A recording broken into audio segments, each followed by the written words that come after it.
Hi everybody, Steve Hanna here. Just following up to put a bit more information out about what I've been doing with the flight coach units, actually the flight controller units used for flight coach, in order to get more consistent performance, to do a few things to enhance my training sessions, and then to also make this a little bit more repeatable when I'm swapping it between airplanes.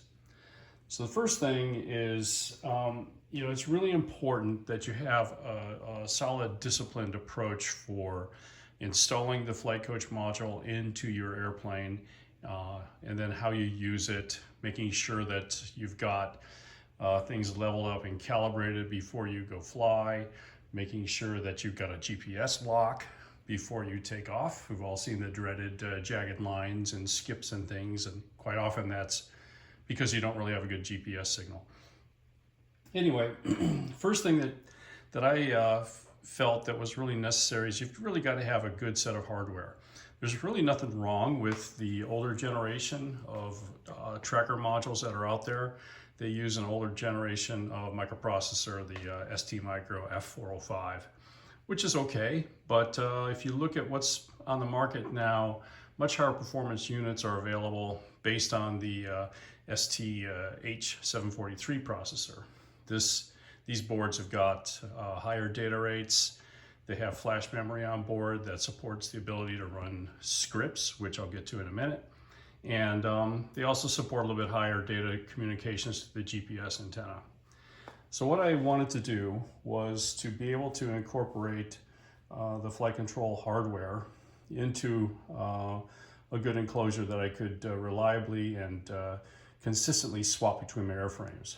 So what I decided to do is I started with this really nice 3D printed module that I saw online. It was developed by a gentleman named Rolf Bartels, and he did a great job of designing the case. It snaps together.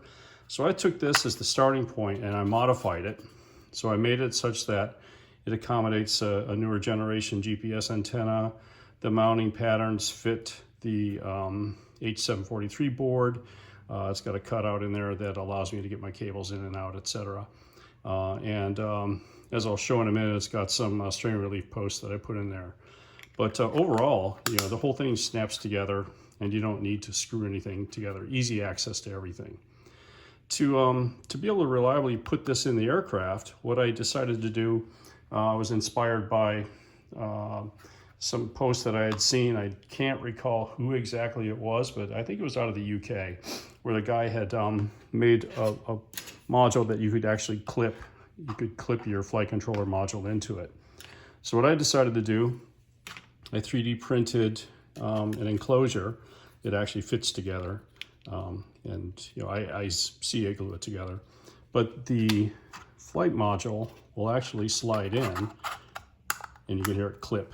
So now it's clipped in place. In order to take it out, you just open the latch and slide it out. So it goes in easy, take the latch, slides out. This way, the mount can stay in your aircraft that is in a consistent location. Velcro, if you Velcro these things in, Velcro gets loose over time and can change the orientation of your unit.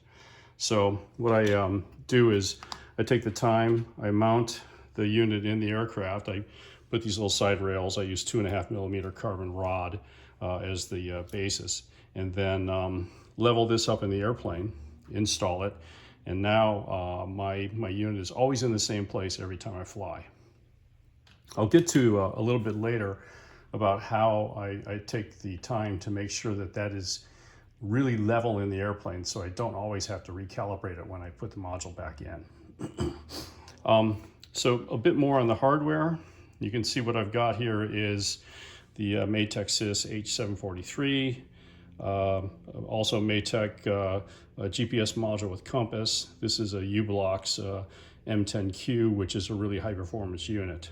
So this, I think, is really the best hardware set you're going to get for today. So 743 based unit, higher data communications. It allows faster data access through the USB port than the older units. So I actually never take the SD card out. I connect the USB inside the airplane, and then I download my flight logs that way. But this is really a good set of hardware. Now, as I'll show in a minute, what I did is I did two things on the flight controller. One is I brought out a line which I connect to an external LED, and before I take off, I can see that I've got a GPS lock because my LED is flashing.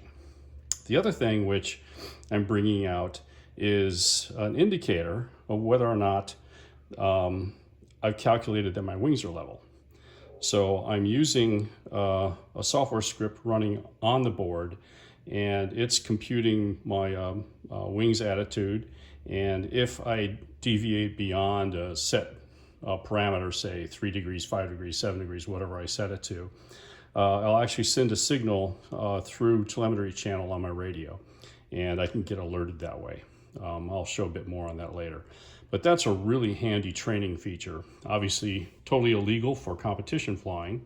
But if you're out training and you're trying to correlate what's going on and what you're seeing on the flight coach plotter, you get a real-time feedback with this that you can actually learn in real time what your airplane looks like when the wings are really level. And I think it's a really useful feature. I learned pretty quickly that I had a bad habit of dipping my inside wing at the edge of the box. I was always wondering, why is my flight coach plots looking like I'm kind of bowing inwards as I'm getting out to the edge of the box? And I realized that I had this habit of dropping my wing. So anyways, I'll show here in just a second how this actually works and how it's connected to FrSky and how I did it with Futaba. And we'll take a look at some of this stuff in action. Before we get too far, if you're just interested in the mounting system and being able to snap your unit in easily and quickly using what you may already have, I think this is what a lot of people have, is the Proton RC unit. It's a F405 based flight controller and the ByTN GPS module, which is okay, but I think going with the other hardware, you'll see a big advantage. One thing I did notice is the average number of satellites per flight had really increased when I went to the new antenna and the new hardware. But this will snap in just like the other unit, and I can clip it in place and use it the same way.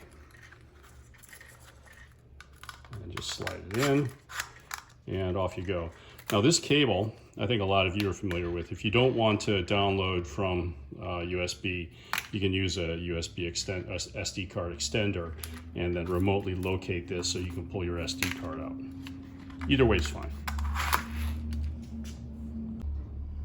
Okay, a quick overview of the fun part is how do you actually get the signal from the flight controller into your radio system, be it FrSky, Futaba, Jetty, whatever. I tried to get the actual telemetry sensor signal out of the flight controller and pass it through the FrSky radio, but I just was kind of bent on my pick. I wasn't very successful with that. I'm sure eventually I'll get that working, but to get there quicker, what I did is I connect the signal coming from the flight controller, which is just basically a digital on-off signal. So if it's detecting wings level, you'll get a voltage on this wire. The voltage is 3.3 volts. I connect that to the input on the FrSky receiver. I don't know if all of them do, but the 10 and the 12 have got this external ADC input, and there's a ground signal and a signal. So you just connect it to the signal and the ground, and this will then transmit live what it's seeing on that line. So if it's 0, it's transmitting a 0, meaning your wings aren't level. It's 3.3, wings are level, and I use that in the FrSky radio to trigger an alarm, and I'll show that in a minute. I can do the same thing with Futaba. They do, some of the radios do have an external, some of the receivers have an external cable that you can connect and get the voltage into the receiver using this cable. But what I'm doing is, since I have some of these SBS01V sensors. I used to use them for battery voltage, main battery pack voltage on the motor. It's good from 0 up to, I don't know, 50 volts or something. So this will also accurately read the signal level on that line. So I connect this via S-Bus into my Futaba receiver. And I'll show in a second what you see on the screen on the radio. Okay, so as you'll see, I've got 3.5 volts showing up on my external battery sensor, which is the unit measuring the voltage of the output signal from the flight controller. And there's a half a second hysteresis built in, so when I tilt it, it takes a half a second before it recognizes. I do that to kind of filter wing turbulence and bouncing, etc. A little bit of a delay, plus Futaba's got a little bit of delay on it. You'll see it's a little faster on the FrSky. But basically, I take this guy, I tilt him, and he'll go to 0 volts. Now it says, hey, wings aren't level. Back to level, it goes back to 3.5. You can set it up and trigger a haptic vibrator in the Futaba radio. So what I do is I set everything up on a switch. I throw the switch and basically says, hey, are my wings level? When I throw the switch, it activates, I read the voltage, and I get the vibration. So if I want to check, I'll throw the switch, it'll start vibrating at me, and I go, oh, okay, I know my wings are level at this point. I usually don't keep it on all the time. I use it just to check, but you can keep it on throughout the entire flight. I find that there's more control over that sensor feedback on the FrSky than on Futaba. You can get a little irritating with a high intensity haptic vibrator. But anyways, pretty useful. I'll show in a minute exactly how it works on the FrSky, but I think you kind of get the idea. Tilt it over, it's good, level, you can see. One thing I'm going to show you in a minute too is how accurate this is. I'll use the readout on Mission Planner where you can see the artificial horizon and also the live roll angle feedback. Because there's some more than what you might think going on behind the scenes to calculate the roll angle. Originally I tried doing this with just the roll angle output out of a FrSky stabilized receiver. I took the SR12, and on the FrSky you can continuously read the telemetry signals out of the gyro in this thing without having the gyro enabled. So you're not using a gyro for flight stabilization, but simply just always streaming back roll and pitch. So I simply tried to set up a logic switch that would tell me if I was off level. That worked okay, but it really fell apart as you're starting to climb. It starts getting into where it can't resolve the roll angle. Where I was able to write a more sophisticated algorithm inside of this. So it will perform fairly well up to about a nose high attitude of about 80 degrees. Then it just kind of zeroes out. But as you're going vertical, you can definitely see as you're coming through an arc whether or not your wings are truly staying level. I can probably add a few more tricks to this to indicate knife edge, and you could probably do this with pitch as well, but for now, simple enough. It's a good start. Okay, with the FrSky radio, as I mentioned, I'm connecting the output of the flight controller directly to the analog ADC input on the receiver. You can see on the telemetry screen that there's a voltage showing up at ADC 2. Since they've got some filtering and buffering on that thing, it shows up here as 2.3 volts. 2.3 or 2.5 is usually what it comes in at. But as you can see, when I tilt this guy off level, it goes pretty quick. It drops down below the 2.3 volts really fast. So I think it's a little bit snappier performance than Futaba. And I have the haptic sensor. I turn it on. I just press this button here. I don't think you can hear. I'll try to turn that up a little bit so you can hear. But right now it's vibrating, and as I go off level, it stops. It's very quick. And since the button is easily accessible, it makes it pretty simple to click that thing on and off in flight. But it shows. Here you can see 2.3. Boom, off level. It goes pretty quick, almost right after the half second. FrSky telemetry is pretty near real time, so it becomes very effective. I'll see if I can turn the haptic sensor up a bit and get a recording of that. So here I think you may be able to pick up the vibration. I've got the transmitter kind of resting on the camera.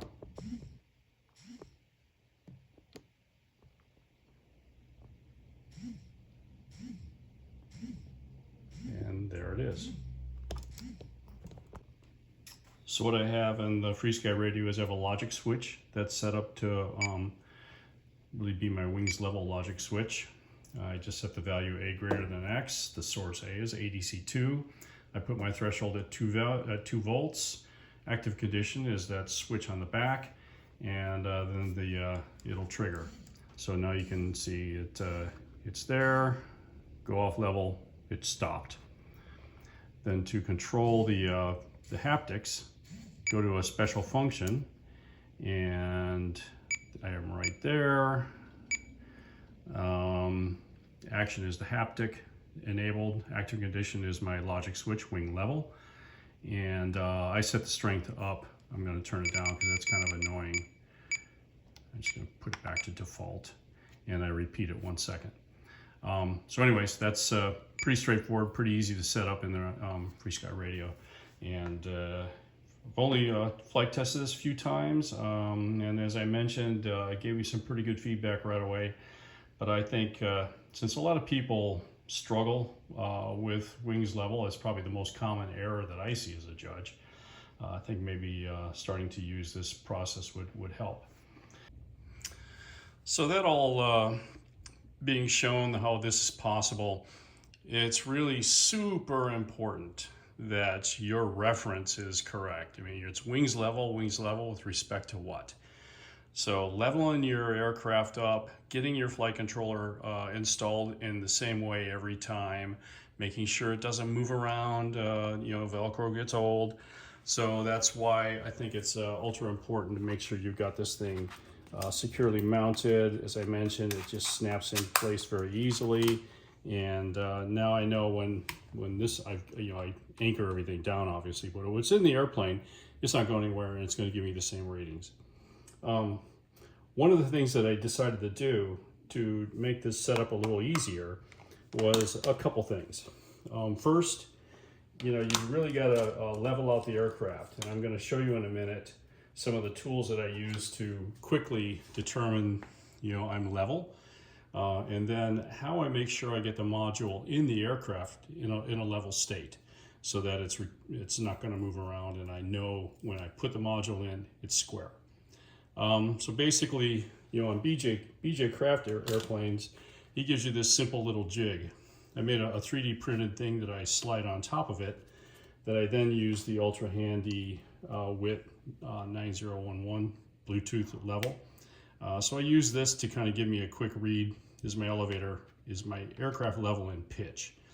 And then in yaw, in roll, I basically use sightline and measure the stab level and wings level, so that'll give me a good starting reference point. So what I do then is, in order to install this in the proper orientation in the aircraft, I don't use the flight controller inside of it. I actually have a holder that I made for the Bluetooth level. So I put that in the same kind of control, or the controller housing, snap that in place, and then I put this in the airplane, and I can level this up and give myself a really accurate zero reference location for the mount. And then once everything's level, I just zap this thing in place with CA. I actually made a adjustable height stand that I can set this on, so you can raise and lower it relative to the fuselage. And then when everything's good, just tack it in place and then final glue it in place. But this ends up being a really handy way to go. You're not trying to sightline something and have a level or a reference that's sliding around or dropping off. This holds it in place, and you know that it's going to be exactly in the location that your flight controller is. So I found that to be a pretty handy step. So the feature of being able to see if you got GPS lock I've got a LED that I mount up near the hatch. You can see it's flashing blue. It says I got GPS. I just set it up to every 10 seconds, give me a couple of seconds of indication. First time you power up at the field in the morning, or when you're out flying, you probably notice it's going to take quite a bit longer. It's a real cold start, and you may be in a different location than you were before. As you're flying throughout the day, I think you'll notice the GPS acquires much quicker, but still, you want that reassurance that you've got the lock before you go, and put in a great flight just to find out that nothing was recorded or garbage was recorded. So anyways, it's a pretty good thing. Comes out of the same flight controller. Like I showed, had my flight controller update his 2 outputs, one going for the ADC input for wings level, and the second one triggers this LED. So it's pretty handy to have, and it's a good reassurance. As I mentioned, it's super important when you're setting up your airplane to get it level. So what I did, as I mentioned, I put the width sensor on my jig on the horizontal stab. That's going to give me my 0 reference. And then I put the airplane, it's always on my stand, and I had to figure out how high to raise the rear of it to get it adjusted properly. So you can see down there I've got a couple of 3D printed blocks that I put in place. You can kind of see these guys here. Rather than stick magazines and pieces of wood that I'm always searching for to try to get the level, I just printed this out so it fits on the bottom of the stand. It gives me the same height every time. So easy, very easy for me to do level calibration. And that's something that you not only do once, but you need to repeat this if you're putting a new sensor in your aircraft, or even over time. These things can drift. So I repeat the level calibration quite often. So it's something that is easy to do, and I'll show you with this unit that I'm actually I don't have to remove the sensor from the aircraft to do this. I use the USB connection, and I've got a USB connection on the bottom of the airplane that I can plug into. Makes it very easy. So here you can see the unit as I have it installed in the aircraft. I like putting mine just after the wing. Happens to line up right well with the air exit holes, so I can easily get access to it. And it's pretty simple to take it in and out. But you can see it's just fairly straightforward, leveled up. It's in a good spot. The whole system weighs only 50 grams, so you're not really weighing down your aircraft too much with this. Here's a quick look at how I've got it installed. You can see I've got a USB-C cable plugged into the unit, and I wired in a bulkhead connector, and it's accessible from the bottom. I can just plug my laptop into it, download the flight, and away we go. As I mentioned, it's not as fast as removing and replacing the SD card, but I think it's good enough. 300K, 400K baud, something like that. And it takes a minute or two to get a file, but as long as you don't queue up 10 of them, it's not too bad. So the key to controlling everything and making sure your unit's properly calibrated and leveled out is Mission Planner. This is ArduPilot Mission Planner. It's what is the root of how the flight coach system is getting its data. So I use this to calibrate, which I think many of you have already done with your flight coach modules, and then I'm also using this to download files, and I'll show you how to do that in a minute. But to start with, obviously you've got to get that USB-C connector in there and connect. So I take it, plug it in, unit's powered, and I need to go over and click on connect, and okay, the unit is connected. You can see it's hooked up, and now it's just kind of doing its thing. So what you got to do is obviously you have to do the magnetic calibration. I think this is something that people probably don't do frequently enough. If you are normally flying at a field that's 30 to 50 kilometers from your house, you probably don't have to worry too much about it. But if you're going further away, then you need to make sure that your unit is calibrated to that point. The Earth's magnetic field is really inconsistent, and it can vary wildly. So doing magnetic calibration, especially if you're traveling to a contest, is pretty important. So what I'm going to do here is I'm going to show you. You easily can do this. You go to Setup, Mandatory Hardware, and there's accelerometer calibration, which we'll do in a second, and then compass. So on the compass, one of the important things you do when you're doing this is you really need to get this in a location that's going to match where it's installed in the airplane. So typically I put my unit here, and at the front of the airplane you've got a gigantic magnetic source that can disrupt an awful lot. That's called your motor, and your batteries don't help either.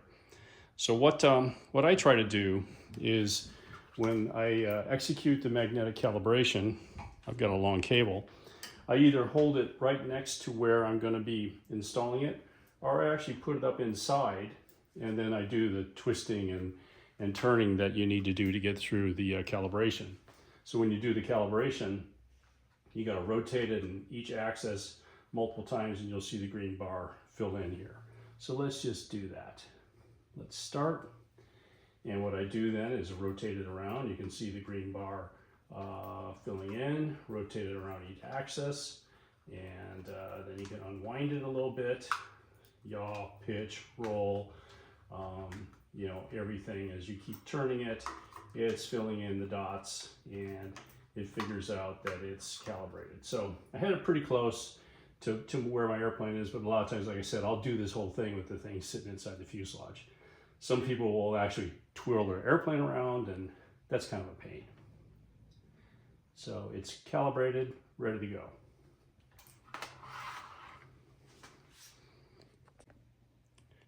Okay, so we've got the aircraft sitting on the stand. Everything's all leveled up.